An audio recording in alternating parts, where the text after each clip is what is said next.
Daffodils are great garden plants. They're long-lived.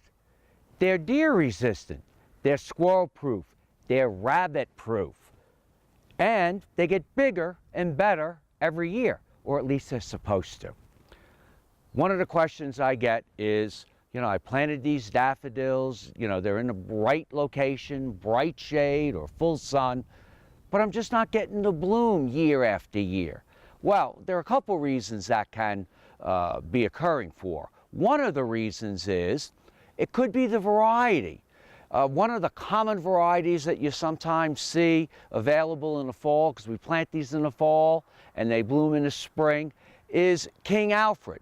But we've got King Alfred in our garden planted over the last 20 to 30 years, and some of what looks like King Alfred blooms really well and some don't. Part of the reason is different types have been substituted for King Alfred.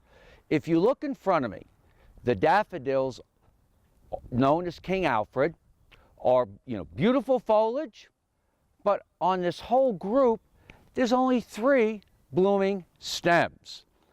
And you can find this throughout our garden in many places. The key is, when you get your daffodils or buy them in the fall, try to purchase types that bloom better year after year. Like this type here.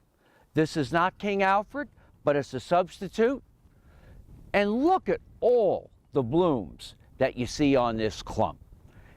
And this is showy like this year after year after year.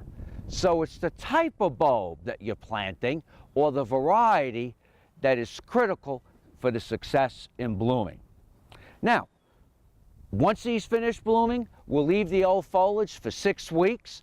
The foliage will sort of turn brown and yellow. In some cases, we don't remove the foliage, but in some cases, we just pull off the old foliage and discard it.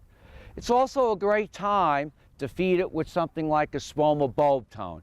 That's an organic fertilizer specifically designed to help daffodils bloom better and better. I'm going to show you some other great varieties and other types and different colors that you can incorporate in your garden. This is what you want your daffodils to look like. Not only that, there are so many others that you can choose from. I really like the ones that are sort of filled in the center, or the doubles, and they're great. I also like some of the ones that are extremely fragrant. This one's known as Cheerfulness, and it grows bigger and better year after year. And then some of them might have what we call 2 blooms per stem. But again, variety or type is the most important.